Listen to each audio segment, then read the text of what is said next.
Hello aspirants, कैसे हैं आप सब। आज हम न्यू चैप्टर स्टार्ट करने जा रहे हैं एम लक्ष्मीकांत पॉलिटी से, और इसे हम कहेंगे national commission to review the working of the constitution.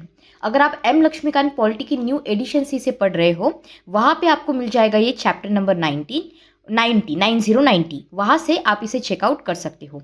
Fine, तो चलिए अभी हम लेक्चर को स्टार्ट करते हैं। उससे पहले अगर आप इस लेक्चर की या फिर प्रीवियस लेक्चर्स की पीडीएफ डाउनलोड करना चाहते हो तो इसका लिंक मैं आपको प्रोवाइड कर दूंगी कमेंट सेक्शन में। वहाँ से आप टेलीग्राम चैनल से इसे डाउनलोड कर सकते हो। फाइन, इसे मैंने डायग्राम्स, फ्लो चार्ट्स और माइंड मैप्स के फॉर्मेट में बनाया है, जिससे कि आप कम से कम टाइम में चीज़ों को रिवाइज कर सके और रिकॉल कर सके। तो चलिए अभी हम लेक्चर को स्टार्ट करते हैं।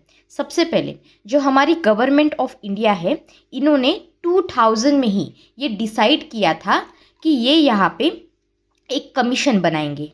ठीक है, अब ये जो डिसीजन है ये रिजोल्यूशन के थ्रू लाया गया। रिजोल्यूशन का मतलब आपको पता है, रिजोल्यूशन एक ऑफिशियल डिसीजन होता है या फिर गवर्नमेंट का ऑर्डर होता है। अब कमीशन ने इसे ही नाम दिया national commission to review the working of constitution. अब देखो, ये जो नाम है इसे ही हम ब्रेक डाउन करके सारी चीज़ें समझेंगे। अब इसका पर्पस क्या होगा, नाम को ब्रेक डाउन करो, एग्जामिन करना कि किस तरह से हमारा भारत का संविधान फंक्शन कर रहा है, पर्टिकुलरली जब हम प्रैक्टिस की बात करते हैं, इन प्रैक्टिस, राइट। तो idea was not to rewrite the constitution, ठीक है, समझिए इसे, पर रिव्यू करना संविधान की जो वर्किंग होती है उसे रिव्यू करना, और रिव्यू करने के बाद अगर कहीं पे इम्प्रूवमेंट हो सकती है तो उसे इम्प्रूव करना, मतलब उसका सजेशन देना अगर ज़रूरत हो तो की आइडिया इसका ये है कि गवर्नमेंट को एक एक्सपर्ट्स चाहिए थे जो कि हमेशा स्टडी करे कि हमारा संविधान ठीक से काम कर रहा है क्या, और अगर कहीं पे ज़रूरत हो इम्प्रूवमेंट की तो उसे रिफॉर्म करने का सजेशन दे सके। समझ में आया, ये है हमारा NCRWC, राइट। अब जो कमीशन है ये, इनके होते हैं टोटल 11 मेंबर, ठीक है, कंपोज ऑफ 11 मेंबर्स। अब ये जो मेंबर्स है ये एक्सपर्ट्स होते हैं, अलग अलग फील्ड से आते हैं। ये एक्सपर्ट्स हो सकता है कि पॉलिटिक्स से आए, लॉ या फिर एडमिनिस्ट्रेशन से भी आ सकते हैं। अगर यहाँ पे हेड की बात की जाए तो मतलब हेड बोल लीजिए या फिर चेयरपर्सन बोल लीजिए कमीशन के, ये है MN वेंकटाचलिया। ये यहाँ पे formal chief justice of India थे। मतलब ये हुआ कि इन्होंने पहले सुप्रीम कोर्ट को हेड किया था। ये होते हैं हमारे chief justice of India, right. अब ये इंपॉर्टेंट क्यों है, देखो, अगर आपके formal chief justice of India है एज अ चेयरपर्सन, मतलब ये कमीशन को एक हाई क्रेडिबिलिटी देता है। समझ में आया, लीगल एक्सपर्टीज देता है, ये यहाँ पे इसका इंपॉर्टेंस हुआ। समझ में आया। अब देखो, फिर यहाँ पे स्टडी की गई हमारे कॉन्स्टिट्यूशन की, उसके फंक्शंस की, फंक्शनिंग कैसी हो रही है, और फिर बाद में कमीशन ने यहाँ पे एक फाइनल रिपोर्ट को पब्लिश किया। अब ये जो रिपोर्ट है ये सबमिट की गई गवर्नमेंट ऑफ इंडिया को 2002 की, ये यहाँ पे बात है। फिर इस रिपोर्ट में बहुत सारे रिकमेंडेशंस सजेस्ट किए गए जिससे कि गवर्नेंस को और पर्टिकुलरली संविधान की फंक्शनिंग को हम इम्प्रूव कर सकें। अब इम्पॉर्टेंट कंटेक्स्ट यही याद रखना है इसमें, पूरे इसमें, कि कमीशन ने यहाँ पे वैसे अप्रॉक्सीमेटली 197 सजेशंस यहाँ पे दिए थे संविधान को इम्प्रूव करने के लिए, पर हमें सारे यहाँ पे याद नहीं रखने हैं। जो बहुत ज़्यादा इम्पॉर्टेंट रिकमेंडेशंस है जो यहाँ पे दिए गए हैं वो हम देखेंगे। प्लस देखो, बहुत सारे ऐसे रिकमेंडेशंस थे जो यहाँ पे इम्प्लीमेंट भी नहीं किए गए थे। समझ में आया। सो ये पॉइंट आपको पता होना चाहिए। अब हम यहाँ पे NCRWC के हम टर्म्स ऑफ रेफरेंसेस देख लेते हैं। पहला क्वेश्चन ये आता है, व्हाट डज और what the commission was asked to do उस टाइम में। अब देखो, आप सबको पता है संविधान हमारा आया, हमें इंडिपेंडेंस मिला 1947 में। अब 1950 से लेके 2000 तक 50 साल हो चुके हैं। कितना टाइम बीत चुका है और बहुत सारे चेंजेस आए हैं हमारी कंट्री में। तो ये इम्पॉर्टेंट हो जाता है, इसलिए गवर्नमेंट ने इस कमीशन को बोला कि आप एग्जामिन करो कॉन्स्टिट्यूशन को after 50 years of experience, right. अब फिर इन्होंने यहाँ पे चेक किया कि जो एग्जिस्टिंग प्रोविजंस है, मतलब 2000 ईयर की बात कर रही हूँ मैं, 2000 में जो प्रेजेंट यहाँ पे प्रोविजंस दिए गए हैं संविधान में, क्या ये इंडिया की मॉडर्न नीड्स को पूरा कर पा रहे हैं, whether they help create efficient smooth effective system of governance, ये बातें, प्लस क्या ये सोशो इकोनॉमिक डेवलपमेंट को सपोर्ट कर रहे हैं। सोशो इकोनॉमिक ग्रोथ मतलब इकोनॉमिक ग्रोथ और सोशल वेलफेयर, राइट। तो अगर ज़रूरत हो तो कमीशन यहाँ पे कोई चेंजेस को सजेस्ट करेगा जो संविधान को ज़रूरत होगी, राइट। अब यहाँ पे कुछ इम्पोर्टेंट लिमिटेशंस भी है जो कि कमीशन को दिए गए हैं। अब ये लिमिटेशंस क्या है, देखो, गवर्नमेंट क्लियरली हमारी जो गवर्नमेंट है उन्होंने क्लियरली 2 इम्पॉर्टेंट कंडीशंस यहाँ पे बोली है। सबसे पहले तो ये बात करते हैं पार्लियामेंट्री डेमोक्रेसी की। तो यहाँ पे ये बोला गया है कि कमीशन यहाँ पे ऐसे चेंजेस को सजेस्ट नहीं कर सकता जो कि हमारी इंडिया की पार्लियामेंट्री सिस्टम को डिस्ट्रॉय कर सके। मतलब ऐसा नहीं बोल सकता कमीशन कि हमें यहाँ पे पार्लियामेंट्री सिस्टम की जगह पे प्रेसिडेंशियल सिस्टम की ज़रूरत है। यहाँ पे तो आप पूरी तरह से बेस ही पूरा अलग कर दे रहे हो, डिस्ट्रॉय कर रहे हो, तो ये नहीं चलेगा। तो ये हो गया यहाँ पे इनका एक लिमिटेशन। दूसरी यहाँ पे बात की जा रही है बेसिक स्ट्रक्चर की, जिसमें जो कमीशन है ये इंटरफेयर नहीं कर सकते हैं हमारे संविधान के बेसिक स्ट्रक्चर में। बेसिक स्ट्रक्चर की डॉक्ट्रिन हमने प्रीवियस लेक्चर में देखी थी, शॉर्ट में बता देती हूँ। इसका मतलब ये हुआ कि कुछ कोर प्रिंसिपल्स होते हैं हमारे संविधान में जिन्हें चेंज नहीं किया जा सकता अमेंडमेंट लाके। एग्जाम्पल के लिए अगर बताऊँ तो सुप्रीमेसी ऑफ द कॉन्स्टिट्यूशन, ये हमारे संविधान में एक तरह से बेसिक स्ट्रक्चर है। Rule of law, judicial review, federalism, secularism, parliamentary democracy, ये सारे एग्जाम्पल्स हैं यहाँ पे बेसिक स्ट्रक्चर के। बहुत लंबी लिस्ट देखी थी अगर आपको याद हो तो। और इस डॉक्ट्रिन को हमने एस्टैब्लिश किया था 1973 के केशवानंद भारती केस में। हमारे ऑनरेबल सुप्रीम कोर्ट ने यहाँ पे ये बात बोली थी, आपको अभी याद आ गया होगा। तो कमीशन यहाँ पे रिफॉर्म सजेस्ट कर सकते हैं but with in a limit. अब लिमिट आपको समझ में आ गई है। प्लस यहाँ पे नेचर समझ लीजिए कमीशन का कैसा है। हमारा कमीशन यहाँ पे 3 चीज़ों को क्लैरिफाई करता है। पहली चीज़ क्या है, यहाँ पे ये रिव्यू करेंगी चीज़ों को, ठीक है। रीराइटिंग नहीं कर रहे हैं संविधान की, रिव्यू कर रहे हैं संविधान को। मतलब कि इनका जॉब ये है कि किस तरह से हमारा संविधान काम कर रहा है। तो हाउ यहाँ पे इम्पोर्टेंट हो जाता है। और हाउ यहाँ पे इम्पोर्टेंट है, लेकिन ये यहाँ पे कोई कंप्लीटली न्यू कॉन्स्टिट्यूशन को बनाने की बात नहीं कर रहे हैं। दूसरी बात ये है कि जो भी चीज़ें ये बोलेंगे ये सारी की सारी रिकमेंडरी होगी अपने, मतलब इनके नेचर कैसा है तो रिकमेंडरी है। मतलब ये सिर्फ और सिर्फ सजेशंस देंगे। प्लस जो पार्लियामेंट है इनकी ही यहाँ पे फाइनल अथॉरिटी होगी। तो अगर स्टेटमेंट में कहीं पे लिख दे कि पार्लियामेंट कुड एक्सेप्ट और reject any recommendations by NCRWC, तो वो बिल्कुल करेक्ट स्टेटमेंट है यहाँ पे। समझ में आया। So commission had no power to change the constitution directly. Fine, ठीक है। अब यहाँ पे कुछ एरियाज है स्टडीज के जो आइडेंटिफाई किए गए हैं यहाँ पे कमीशन के द्वारा। अब कमीशन अपने आप से ही इन्होंने 11 मेजर एरियाज ऑफ स्टडी के बारे में बात करते हैं। सबसे पहले ये बात करते हैं यहाँ पे स्ट्रेंथनिंग द पार्लियामेंट्री डेमोक्रेसी के बारे में। यानी कि आप जो आपका स्टडी का मतलब जिस के ऊपर आप काम कर रहे हो, जिसके ऊपर आपकी स्टडी हो रही है, वो है पर्टिकुलरली लेजिस्लेचर, एग्जीक्यूटिव और जुडिशियरी। तो आपका फोकस एरिया क्या होना चाहिए, आप अकाउंटेबिलिटी के बारे में सोचेंगे, पॉलिटिकल स्टेबिलिटी या फिर जो एडमिनिस्ट्रेटिव और इकोनॉमिक कॉस्ट होती है ऑफ इंस्टेबिलिटी, इन सब की चीज़ों के बारे में आप यहाँ पे पढ़ोगे।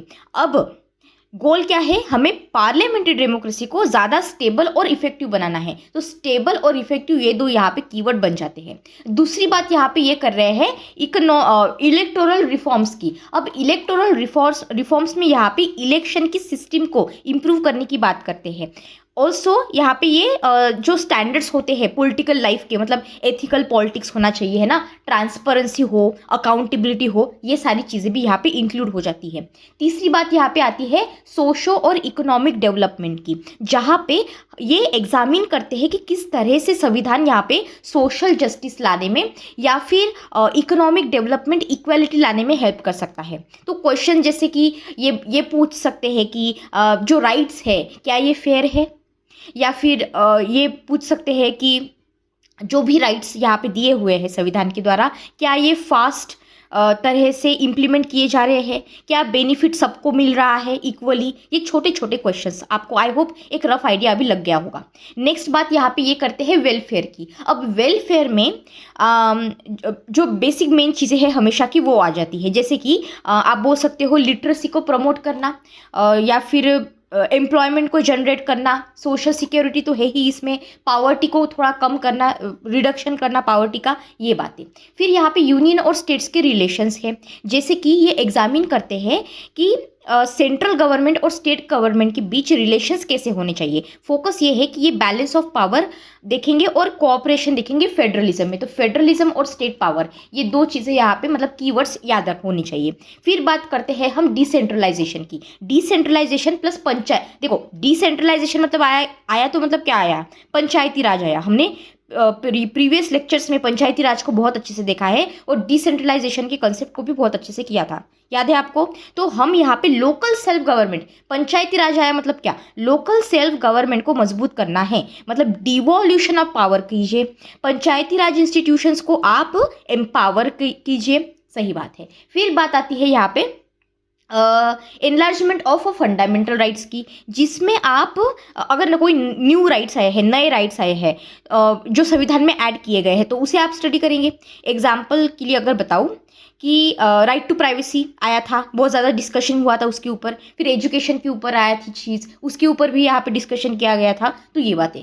फिर बात आती है फंडामेंटल ड्यूटीज़ की। फंडामेंटल राइट्स आया है तो फंडामेंटल ड्यूटीज़ भी आएंगी, जिसमें ये एग्जामिन करते हैं कि किस तरह से सिटीजन्स को यहाँ पे इनकरेज करना चाहिए कि वो अपनी कॉन्स्टिट्यूशनल ड्यूटीज़ को या फिर आप बोल लीजिए सिविक रिस्पॉन्सिबिलिटीज़ को निभाए अच्छे से।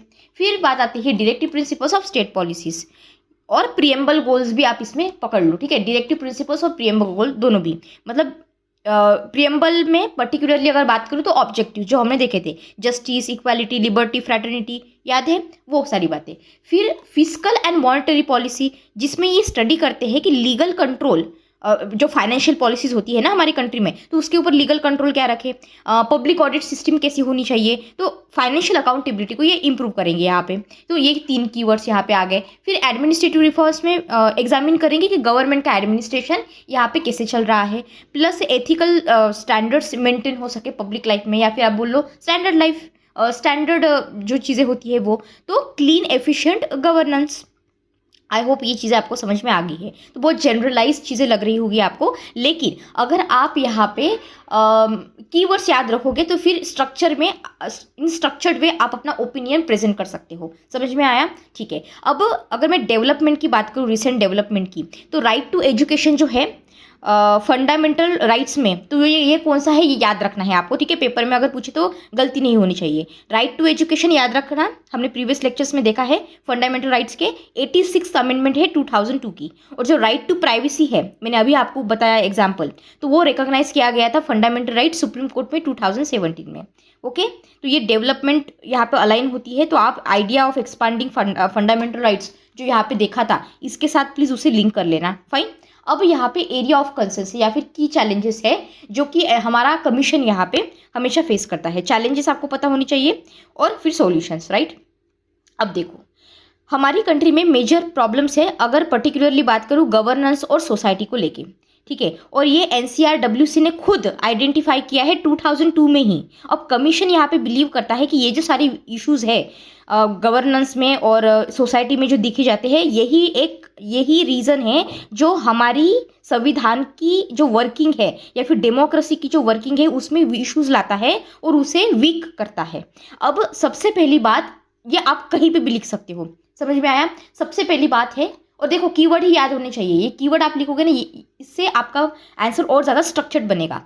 पहला क्या है, loss of trust in governance, मतलब ये कि government have forgotten that people are the real source of power. ऐसा बहुत बार होता है, राइट। आप ऐसे ऑफिशियल्स देखते हो, गवर्नमेंट ऑफिशियल्स जो इस तरह से बिहेव करते हैं, राइट। तो पब्लिक सर्वेंट्स जो है ये सर्व करने चाहिए सिटीजन्स को, राइट। पर ऐसा देखा जाता है जब हम रियलिटी की बात करते हैं, वो सर्वेंट की जैसे एक्ट नहीं करते हैं। आपको ये आप में भी बहुत सारे लोग हैं आप में से जिनको ये पर्सनल एक्सपीरियंस भी आया होगा। तो जो डिग्निटी ऑफ इंडिविजुअल की जो बात करते हैं हम, जो प्रॉमिस की गई है हमारी संविधान में, ये पूरी तरह से रियलाइज नहीं की जा रही है। यहाँ पे समझ में आया? तो ये क्या हुआ? It is a poor governance, people losing faith in government and institution. ये बात यहाँ पे नहीं होनी चाहिए। अगर कोई पब्लिक सर्वेंट है तो वो यहाँ पे सिटीजन्स को सर्व करने के लिए है, और ये बात उन पब्लिक सर्वेंट को भी रियलाइज होनी चाहिए, राइट।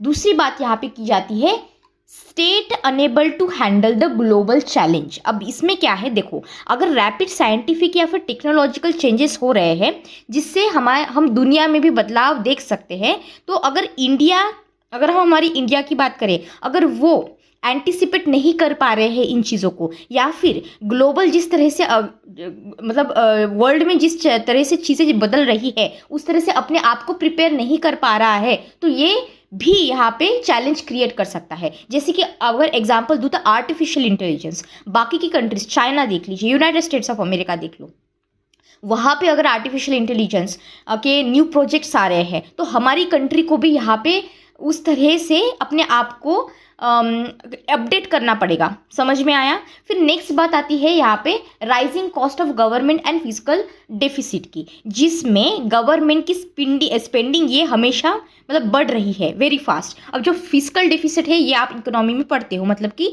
गवर्नमेंट की बोरोइंग, ये भी डेंजरसली ज़्यादा हाई हो रही है, तो ये भी अच्छी बात नहीं है। नेक्स्ट बात आती है क्रिमिनलाइजेशन या फिर करप्शन ऑफ द पॉलिटिक्स। ये तो बहुत बड़ा प्रॉब्लम है, जहाँ पे पॉलिटिकल लाइफ करप्ट हो चुकी है, इम्प्योर हो चुकी है, ऐसा आप बोल सकते हो। अगर मेजर प्रॉब्लम्स की बात करूँ मैं तो criminalisation of politics, political corruption, politician, bureaucrats का जो नेक्सस होता है, क्राइम्स का नेक्सस होता है, वो सारी यहाँ पे बातें। तो ये हुआ कि क्रिमिनल्स, पॉलिटिशियंस, ऑफिशियल्स, ये सब एक साथ काम करके कोई लीगल इलीगल बेनिफिट लेना चाहते हैं, ये बातें भी यहाँ पे डेंजरस हो सकती है। ये भी कमीशन के लिए बहुत बड़ा चैलेंज है। नेक्स्ट बात आती है यहाँ पे वीक नेशन सिक्योरिटी और डिजास्टर मैनेजमेंट की, जिसमें अगर प्रॉब्लम्स की अगर बात करूँ तो नेशनल सिक्योरिटी ये ऐसा हो सकता है कि इसे इनफ अटेंशन नहीं दिया जा रहा है।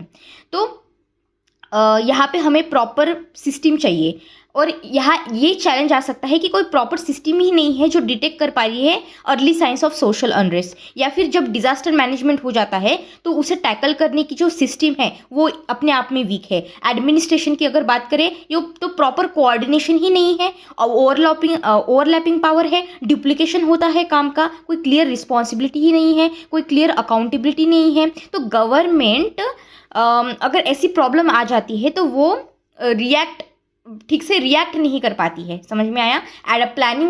एडवांस में प्लानिंग नहीं कर पाती है, तो ये भी बहुत बड़ा चैलेंज हो जाता है। फिर नेक्स्ट आता है यहाँ पे weakness in the parliamentary democracy, जहाँ पे देखो हमारी इंडिया में डेमोक्रेसी है और बहुत सारे चैलेंजेस हमने यहाँ पे देखे हैं अब तक, राइट। तो इसमें 2 मेन अमेंडमेंट्स आई है, 73rd एंड 74th अमेंडमेंट, जो कि लोकल डेमोक्रेसी को मजबूत करने की बात करती है, ठीक है। लेकिन अगर हम सीरियस वीकनेसेस देखें, पर्टिकुलरली जब मैं डेमोक्रेटिक इंस्टीट्यूशन की बात करती हूँ, तो ये डैमेज कर सकता है डेमोक्रेटिक वैल्यूज़ को भी अगर इसे इग्नोर किया जाए तो। नेक्स्ट यहाँ पे आपको पता है इलेक्टोरल सिस्टम में मिसयूज़ बहुत होता है। इलेक्शन सिस्टम में किस तरह से मिसयूज़ होता है ये भी हमने प्रीवियस लेक्चर्स में देखा है। लोग कैसे क्रिमिनल रिकॉर्ड्स, ऐसे लोग जिनका क्रिमिनल रिकॉर्ड होता है, ये भी लेजिस्लेचर में घुस जाते हैं। ये बहुत बड़ा चैलेंज है। पॉइंट यहाँ पे है पुअर रिप्रेजेंटेशन इन लेजिस्लेचर, जहाँ पे वीकनेसेस जो है इलेक्शन में, उसकी वजह से लेट्स से पार्लियामेंट और स्टेट लेजिस्लेचर की बात कर लो, ये पूरी तरह से अपने आप को रिप्रेजेंट नहीं कर पाते हैं, जो सोसाइटी है उसे प्रॉपरली रिप्रेजेंट नहीं कर पाते हैं। यहाँ पे एक और चैलेंज आ सकता है जिसे हम पॉलिटिकल इंस्टेबिलिटी कहेंगे, जिसमें कभी कभी ये होता है कि गवर्नमेंट अनस्टेबल हो सकती है अगर वो अपॉर्चुनिस्टिक पॉलिटिक्स या फिर अनप्रिंसिपल्ड डिफेक्शंस के पीछे भागे। जैसे कि ऐसा हो सकता है कि बहुत साल बीत गए और सिर्फ 4 ही इलेक्शन हुए हैं, ठीक है, और एक ही पार्टी यहाँ पे रूल कर रही है। तो ये बात नहीं होनी चाहिए। फ्रीक्वेंट इलेक्शंस होने चाहिए, कोएलिशन गवर्नमेंट ही क्यों ना बने, यहाँ पे इससे ही इंस्टेबिलिटी नहीं होगी। तो ये भी एक तरह का यहाँ पे प्रॉब्लम है। फिर इकोनॉमिक प्रॉब्लम्स यहाँ पे है, जैसे कि जो इकोनॉमी है, economy is moving towards debt traps, ये आपको पता है, administrative inefficiency, corruption, black money, parallel economy, ये सारी चीज़ें। डेंजर की बात ये है कि इलीगल ग्रुप्स या फिर जो क्राइम नेटवर्क्स होते हैं वो ज़्यादा स्ट्रांग बन सकते हैं और गवर्नमेंट की डिसीजंस को इस केस में यहाँ पे इन्फ्लुएंस कर सकते हैं, जो चीज़ हम यहाँ पे नहीं चाहते हैं। प्लस यहाँ पे अर्बनाइजेशन की भी बात की जाती है। अर्बनाइजेशन और अनएम्प्लॉयमेंट सीरियस प्रॉब्लम्स है ये, ठीक है। रूरल पॉपुलेशन, जो रूरल पॉपुलेशन है वो सिटीज़ की तरफ मूव हो रही है। अर्बन कंजेशन बढ़ रहा है, सोशल अनरेस्ट हो रहा है, अनएम्प्लॉयमेंट बढ़ रहा है। फ्यूचर, अगर हम फ्यूचर सोसाइटी देखें, ये नॉलेज बेस होनी चाहिए, पर इंडिया यहाँ पे क्या फेस कर रहा है, हमारी पुअर एजुकेशन क्वालिटी है, हमारी जो, अगर हम रिसर्च सिस्टम देखें तो वो वीक है। कमीशन ने यहाँ पे यही वार्न किया है कि अगर कंट्री को आपको स्ट्रांग बनाना है तो एजुकेशन सिस्टम को आपको स्ट्रांग बनाना होगा, राइट। तो ये बहुत बड़ा चैलेंज है, that commission warned that the country is weakening its education system unintentionally. Fine. आप यहाँ पे ये याद रखना कि बहुत सारे इश्यूज है जो NCRWC के द्वारा आइडेंटिफाई किए गए और इन्होंने फिर इसमें रिफॉर्म लाया। जैसे अगर आपको एग्जाम्पल देना हो तो आप याद रख सकते हो डिज़ास्टर मैनेजमेंट एक्ट, जो कि है 2005 का। यहाँ पे डिज़ास्टर अगर हो जाए तो उसका रिस्पॉन्स हम स्ट्रॉन्ग कर सके, इसलिए यहाँ पे काम किया गया। फिर यहाँ पे बात होती है विटनेस प्रोटेक्शन सिस्टम, 2018 की है ये, जहाँ पे ये बाय द वे हमारे ऑनरेबल सुप्रीम कोर्ट के द्वारा इंट्रोड्यूस किया गया था। राइट टू एजुकेशन को आप यूज़ कर सकते हो, जो कि यहाँ पे 2009 के एक्ट के द्वारा लाया गया था, जिससे कि हम स्कूलिंग का जो एक्सेस होता है उसे और अच्छे से इम्प्रूव कर सके। नेक्स्ट बात यहाँ पे होती है लेट्स से डिजिटल गवर्नेंस या फिर DBT सिस्टम, ये इंट्रोड्यूस किए गए एडमिनिस्ट्रेशन को और बेहतर करने के लिए। तो ये सारी चीज़ें हैं जो हमारे कमीशन के द्वारा की गई है। अब यहाँ पे इनके द्वारा कुछ रिकमेंडेशंस भी दिए गए हैं, वो हम यहाँ पे देख लेते हैं। सबसे पहली बात यहाँ पे ये याद रखना कि अगर ओवरऑल मोटे मोटे तौर पे बात की जाए तो हमारे नेशनल कमीशन ने, मैंने आपको ऊपर बताया था, रिव्यू किया वर्किंग ऑफ, जो है हमारा NCRWC, national commission to review the working of constitution. इन्होंने 249 रिकमेंडेशंस किए थे, ये मैंने आपको बताया, पर इन्हें फिर डिवाइड किया गया, ठीक है। सारे के सारे आपको याद नहीं रखने हैं, मोटे मोटे तौर पे जो इंपॉर्टेंट है वही मैं यहाँ पे आपको बताऊंगी। तो अगर उसे अब यहाँ पे मैंने आपको बताया कि इन्होंने इसे डिवाइड किया है 3 टाइप्स में। तो पहला जो टाइप है यहाँ पे 58 रिकमेंडेशंस का है, जो कि कॉन्स्टिट्यूशनल अमेंडमेंट में रिक्वायर्ड था। फिर जो ये 86 रिकमेंडेशंस थी, ये नए लॉज बनाने के लिए जो पार्लियामेंट के द्वारा बनाए जाते हैं, लेजिस्लेटिव एक्शन के द्वारा बनाए जाते हैं, वो उसमें आता था। और जो 105 है, ये थर्ड टाइप है, जहाँ पे 105 जो ऐसे रिकमेंडेशंस थी जो कि इम्प्लीमेंट किए जा सकती थी गवर्नमेंट की डिसीजन के थ्रू, मतलब जिसे हम एग्जीक्यूटिव एक्शन भी कहते हैं। इसका मतलब ये हुआ कि बहुत सारे रिफॉर्म्स जो है इसमें से ये ऐसे नहीं थे कि वो हमारे संविधान को ही बदल दे, सिर्फ बेटर गवर्नेंस हो सके, इसलिए हमने इसे लाया है यहाँ पे। तो सबसे पहली बात यहाँ पे बात करते हैं ये प्रोटेक्शन अगेंस्ट डिस्क्रिमिनेशन, जो कि हमने आर्टिकल 15 और आर्टिकल 16 यहाँ पे बात करता है, राइट। प्रोटेक्शन अगेंस्ट डिस्क्रिमिनेशन, इसे एक्सपांड करने की बात की गई। करंटली अगर हम अभी देखें, डिस्क्रिमिनेशन प्रोहिबिट होता है, या ऐसा लिखा भी गया है कि discrimination is prohibited on the grounds like religion, race, caste, sex, place of birth. ये हमने फंडामेंटल राइट्स के चैप्टर में देखा है। तो कमीशन ने यहाँ पे ये सजेस्ट किया है कि आप और ज़्यादा ग्राउंड्स डालो, जैसे कि एथनिक और social origin, political opinion, property, birth. अब ये सजेशन है, ठीक है। पर्पस क्या है, हमें इक्वालिटी प्रोटेक्शन को और ज़्यादा स्ट्रांग बनाना है। फिर यहाँ पे इन्होंने फ्रीडम ऑफ स्पीच के बारे में भी बात किया है, जो आर्टिकल 19 बात करता है। आर्टिकल 19 क्या कहता है हमारे संविधान का, it protects the freedom of speech and expression. मैंने आपको यहाँ पे ट्रिक भी दिया था, राइट। सारे जो भी 6 है चीज़ें यहाँ पे फ्रीडम ऑफ आर्टिकल 19 के अंडर आती है, वो हमने देखी थी, राइट। तो कमीशन ने ये बोला कि आप यहाँ पे मतलब एक्सप्लिसिटली यहाँ पे यार ऐड करो फ्रीडम ऑफ प्रेस भी, freedom of press, freedom of media, freedom to hold opinion, या फिर फ्रीडम टू सीक, रिसीव और शेयर इन्फॉर्मेशन। पर्पस क्या है, डेमोक्रेटिक कम्युनिकेशन और मीडिया की फ्रीडम को यहाँ पे हमें स्ट्रॉन्ग करना है। यहाँ पे कुछ न्यू फंडामेंटल राइट्स को ऐड करने की बात की गई, जैसे कि एक्ट अगेंस्ट टॉर्चर की बात की गई है NCRWC के द्वारा। समझ रहे हो, मतलब कि आपको प्रोटेक्शन मिलेगा, आपको कोई टॉर्चर नहीं करेगा, आपको कोई क्रूएल पनिशमेंट नहीं देगा, आपको कोई इनह्यूमन ट्रीटमेंट नहीं देगा। आपको राइट ऑफ कंपेंसेशन भी होना चाहिए। अगर कोई इंडिविजुअल है, उनको लीगली आपने डिप्राइव करके रखा है, legally deprived of life, liberty, तो ऐसे केस में आपको कंपेंसेशन मिलना चाहिए स्टेट से। इसके साथ साथ आपको राइट होना चाहिए, आपका अधिकार होना चाहिए कि आप कभी भी चाहे तो इंडिया को छोड़ सकते हो या फिर रिटर्न कर सकते हो। सो लीव द कंट्री और return to the India freely, ये बात।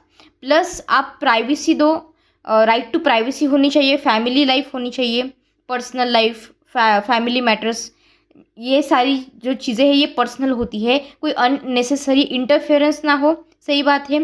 फिर राइट टू रूरल वेज, जिसमें गारंटीड मिनिमम 80 डेज़ का एम्प्लॉयमेंट पर ईयर देना चाहिए रूरल एरियाज़ में। तो ये सारी चीज़ें यहाँ पे बातें की गई। अब इनमें से सारी चीज़ें यहाँ पे इम्प्लीमेंट नहीं हुई है, लेकिन बहुत सारी चीज़ें हैं जो यहाँ पे इम्प्लीमेंट हुई है।